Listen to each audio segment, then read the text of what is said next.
Hello, अस्सलाम वालेकुम। मैं हूं doctor Mohammad Qasim Taimuri homeopathic clinic Peripur Pakistan से आपसे मुखातिब हूँ। उम्मीद है आप सब खैर और आफियत से होंगे।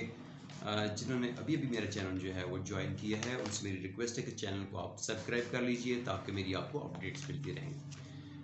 कल मैंने एक छोटी सी प्रेजेंटेशन जो है IBS इरिटेबल बाउल सिंड्रोम के ऊपर दी थी। आज मैं उसी को थोड़ा सा आगे लेके चलूँगा। जिन्होंने कल का वीडियो नहीं देखा उनको आज समझ आ जाएगी इरिटेबल बाउल सिंड्रोम बेसिकली है क्या। इसको मैं शॉर्ट लिस्ट मतलब है कि इसको समराइज करूंगा। इरिटेबल बाउल सिंड्रोम जो है हमारी लार्ज इंटेस्टाइन जो है उसकी इरिटेबिलिटी का नाम है। यानी कि हमारी लार्ज इंटेस्टाइन जो होती है, बड़ी आंत जो होती है, उसकी मूवमेंट जो है वो स्लो बेसिकली तो अपने एक प्रोसेस के साथ चलती है, लेकिन जब वो इरिटेबल हो जाती है, बेतरतीब हो जाती है, ठीक है, तो उस वक्त जो है फिर हमारा जो डाइजेस्टिव सिस्टम है और उस जी कैफियत हैं वो चेंज हो जाती हैं, उसमें परेशान कुन तब्दीलियाँ आती हैं। तो जब ये इसकी मूवमेंट जो है ये तेज़ होती है तो फिर लूज मोशन वाटर स्टूल आते हैं और एकदम जो स्टूल आपने खाया वो एकदम जो है आपकी ट्रेवल करता हुआ एनल के नाल तक पहुंच जाता है। जैसे ही बंदा खाता है 20 मिनट 10 मिनट बाद उसको वॉशरूम जाने की हाजत होती है।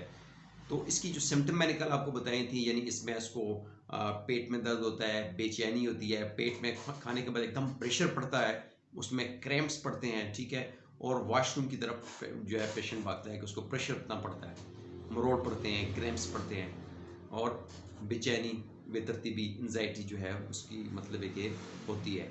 उसके बाद मैंने आपको कल बताया था कि इसकी जो 3-4 मेजर्स काज हैं। पहली चीज़ है कि इसमें हो सकता है कि बॉडी में कोई बैक्टीरियल इन्फेक्शन है, कोई पैरासाइट इसकी काज बन सकता है, ठीक है। बैक्टीरियल इन्फेक्शन में आम तौर पे एच पेलोरी की केसेस में बहुत ज़्यादा IBS की सिम्टम्स पाई जाती हैं, ठीक है।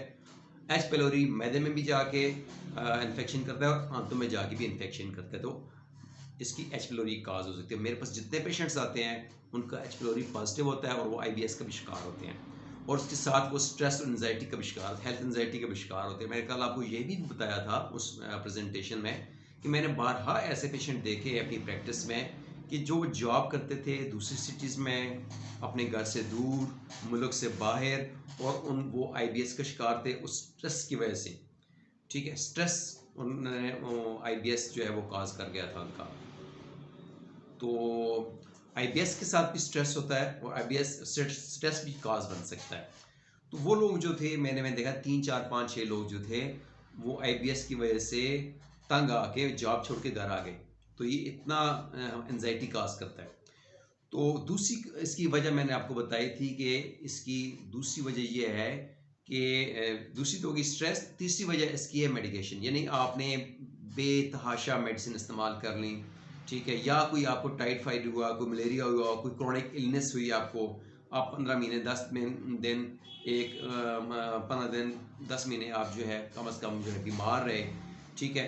उस क्रॉनिक इलनेस की में आपने जो मेडिसिन इस्तेमाल की उसके बाद आप में IBS की सिम्टम्स आ गई, यानी मेडिसिन के साइड इफ़ेक्ट्स भी होते हैं। और इसकी चौथी काज है फूड एलर्जी, या मतलब कि बहुत से लोग हैं जिनको मुख्तलिफ किस्म के खानों से, मुख्तलिफ किस्म की चीज़ों से एलर्जी होती है। वो जैसे ही वो चीज़ खाते हैं उनमें वो IBS की सिम्टम्स डेवलप हो जाती हैं। तो आपको वो चीज़ें लाइन मार्क कर लेनी चाहिए जो चीज़ें आपको आपके IBS को ट्रिगर करती हैं। तो बेसिकली हमारी आंतें जो है हाइपर सेंसिटिव हो जाती हैं। वो स्पेसिफिक फूड्स जो होते हैं, कुछ खाने, कुछ प्रोडक्ट्स ऐसी होती हैं जिन पे हमारी बॉडी एकदम रिएक्ट करती है, और IBS एलर्जी इसको कहते हैं, फूड एलर्जी। तो उस फूड एलर्जी के टेस्ट भी हो जाते हैं। तो आप वो टेस्ट कर लें, खुद से भी आपको पता होता है कि मैं कौन सी चीज़ खाऊं तो मेरे साथ ये मसला होता है, तो आप वो चीज़ें अवॉइड करें। उसके बाद बॉडी हार्मोन्स भी इफ़ेक्ट हो सकते हैं। तो ये सारी चीज़ें, इसके बाद लाइफस्टाइल, हमारा जो है लाइफस्टाइल को बेहतर करें, हमारा खाना पीना उठना, ये सारी चीज़ें भी मतलब ये पैदा हो सकती हैं। इसके साथ IBS के पेशेंट के साथ जो होता है जी, एच प्लोरी कॉमन होती है। बाज़ दफ़ा हमने देखा है उनको पाइल्स की तकलीफ भी होती हैं और मैदे की तकलीफ भी होती हैं, ठीक है, और वो जो है एंजाइटी और स्ट्रेस का शिकार भी होती है, यानी मेंटल इलनेस भी उसमें पाई जाती है। तो हमारे पास होम्योपैथी में आज मैं उसमें इजाफा करूँगा। कल मैंने मेडिसिन नहीं बताई थी, आज मैं बता देता हूँ क्योंकि स्टूडेंट्स भी काफ़ी वीडियोस को देखते हैं। तो उसमें हमारे पास सबसे पहली चीज़ है, पहली मेडिसिन है नक्स वोमिका। नक्स वोमिका के आपने स्टडी किया होगा कि नक्स वोमिका में डिज़ायर होती है जी बार बार वॉशरूम जाने की, incomplete desire to pass stool. जैसे ही बंदा वॉशरूम जाता है फिर थोड़ी देर बाद उसको जाने को दिल करता है, नहीं मुझे वो दोबारा वॉशरूम जो है जाने की आदत है, तो उसको दोबारा प्रेशर डेवलप होता है। तो एक तो ये हो गया। इसमें इसमें देखिए नक्स वोमिका में पाइल्स की तकलीफ भी पाई जाती है, नक्स वोमिका में मैदे की अलामात भी पाई जाती है, नक्स वोमिका का जो लाइफस्टाइल पेशेंट का होता है वो भी एलोस के साथ मैच करता है, तो नक्स वोमिका टॉप रेमेडी बनती है। उसके बाद दूसरी मेडिसिन बनती है एलो। ठीक है जी।